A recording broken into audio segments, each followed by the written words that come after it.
Updated, aunt betrayed me for her daughter. I drained his trust fund, leaving them homeless. I know it takes two people to cheat.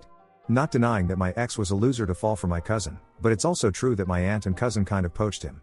I, 28F, have been engaged to Ron, 27M, for a year. We had known each other since our college days. We were friends, but not very close. We started dating after our college days, and since then we've been together for 4 years. Last year we got engaged. We held a small ceremony with close family and friends. My aunt was also invited. My aunt and her daughter, Lucia, 24F, have been living with my grandparents since her husband passed away a few years back.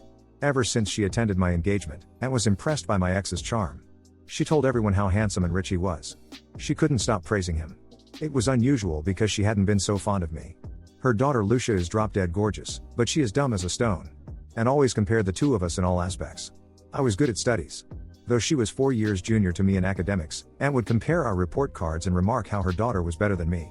The funny part was when she compared her 8th grade card with my 12th grade card and declared her to be better than me. Joke's on her, Lucia couldn't pass high school. Ron and I were planning our wedding in October because I had to visit the UK for a summer program. Everything was fine between us when I left in June. We used to talk once a day because of the time difference. It was a 10-week program, and 2 weeks into this, it started getting cold between us. I asked him what was the matter. He didn't say anything straight, just stalled it, saying he was stressed due to work. I thought the distance had taken over our feelings. I didn't take it seriously because it was not a new relationship. I thought of sorting out the matter after going back. A week before my program ended, he ghosted me. Dang, it felt so childish to me. I mean, whatever the thing is, he could have confronted it, but he chose the easier way and vanished.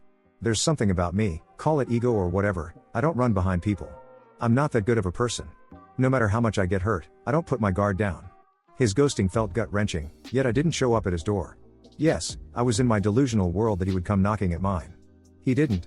Instead, my aunt showed up at my door with a wedding invite. I got to know he was getting married to my cousin Lucia. What the F? In the age of emails, she comes up with a printed copy of the invite. She wanted to witness my disappointment firsthand. That was one of the very few moments of my life where I was caught off guard. I was in shock. It was more of a how could he fall for my cousin who barely can pay for her meals?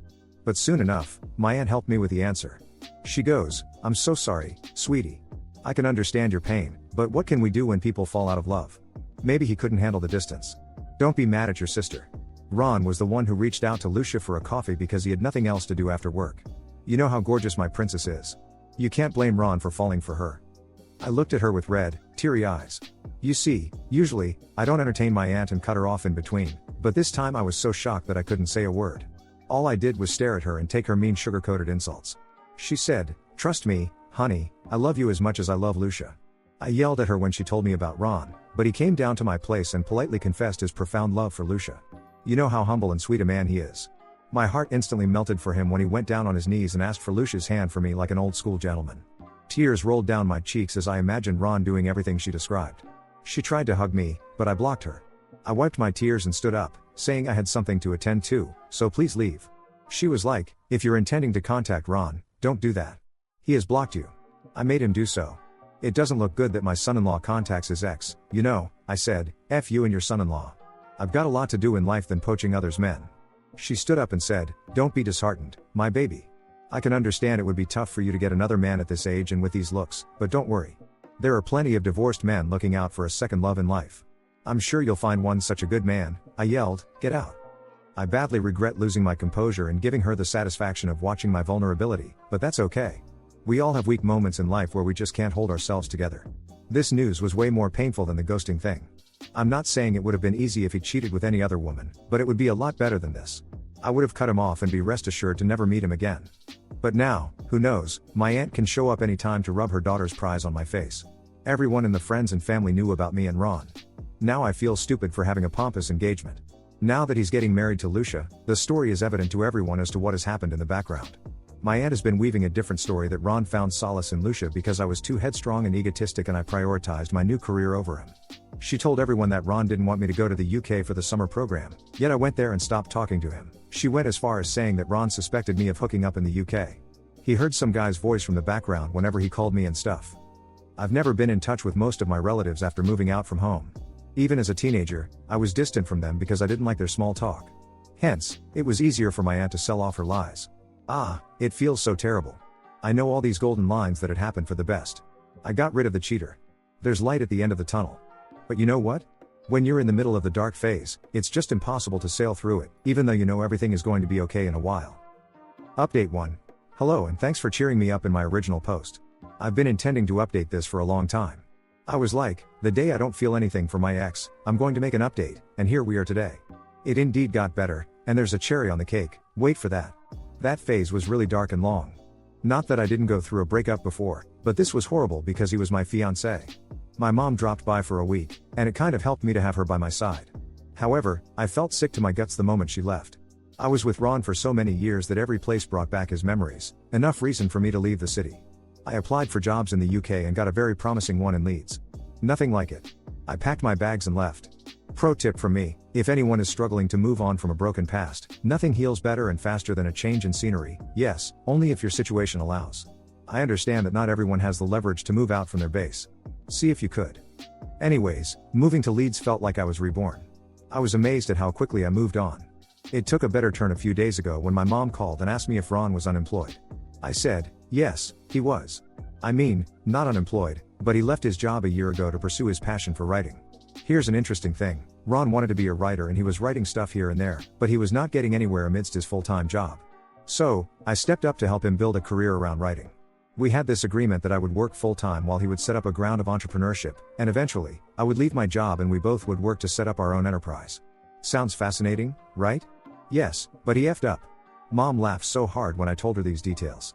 She said that Aunt came to her the other day and screamed, "Why didn't you tell me that Ron was a bum?" Mom was confused because the last she knew, he was working and quite well off.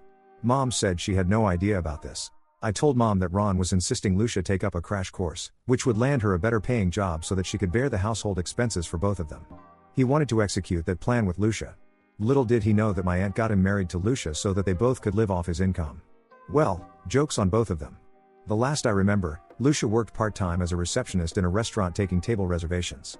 Not sure if they both would be able to live off a receptionist's income. I might be sounding mean to look down upon Lucia for her profession. Well, I'm not, or maybe I am. I don't care. I wish I could see the disappointment and anguish on my aunt's face when Ron's truth came out. There's one more layer to this. Aunt was a mistress to Lucia's dad, and when he died, his legal wife kicked them out of the house. That's why Aunt was living with my grandparents. They were feeding off the pension money of my grandparents, and sometimes my dad and my uncle helped them out financially. Lucia has always been a dimwit kid.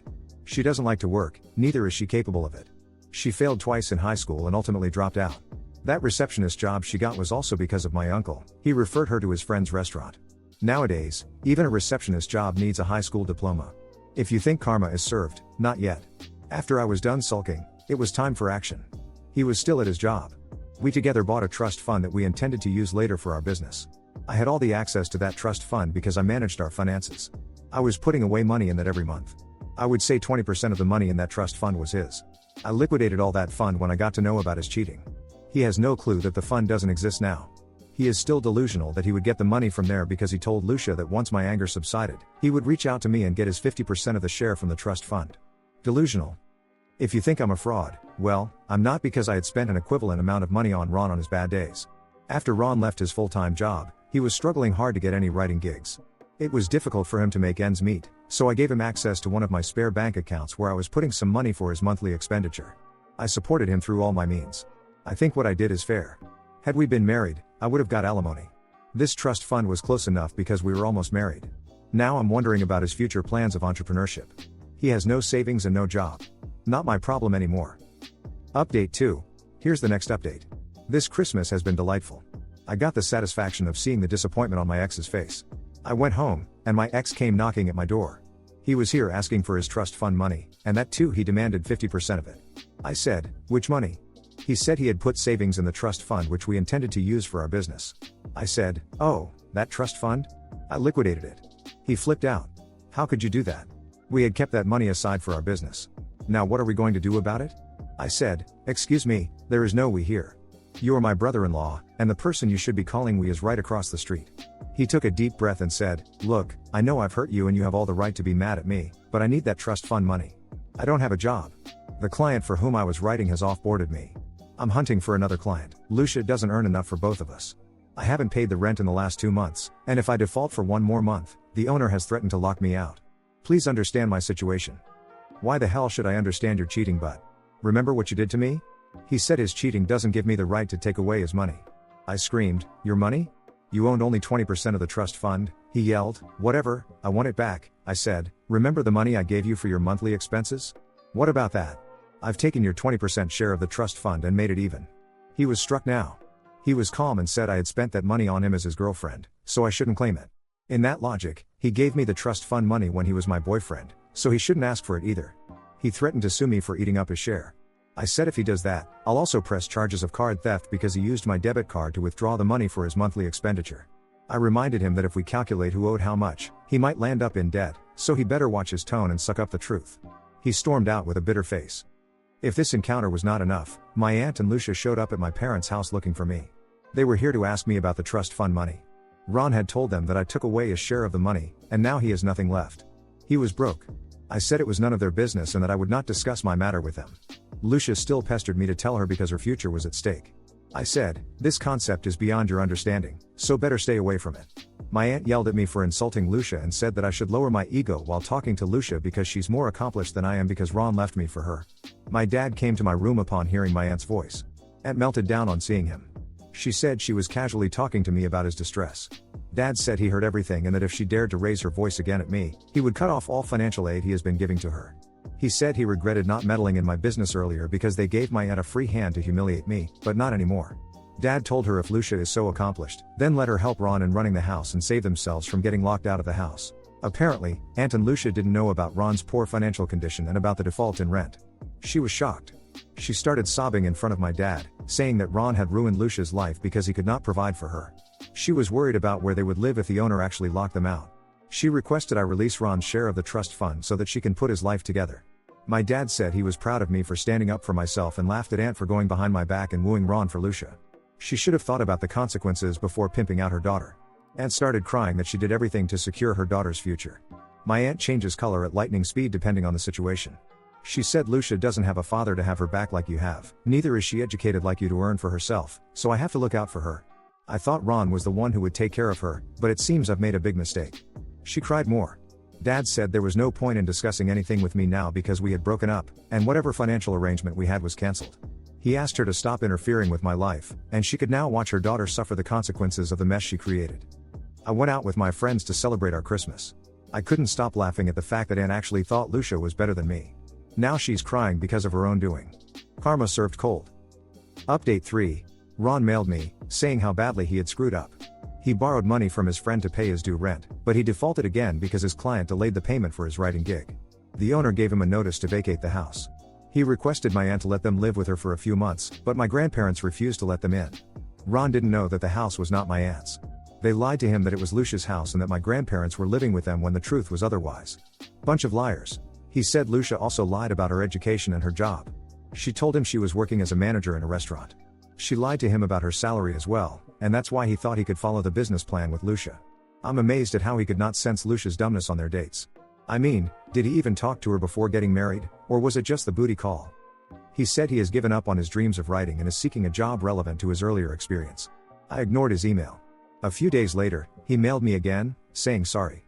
His first email didn't have sorry in it. He said he was sorry for betraying me and that's why his life has been so badly screwed. He said my aunt had taken Lucia with her and claimed she could not let her daughter live with a loser. For the aunt I know, she is well capable of doing this, and Lucia would follow her mom like a puppet. She has no mind for herself. I'm sure she didn't love Ron. She might have followed her mom's plan to allure Ron and get him. It makes me wonder about the power of beauty.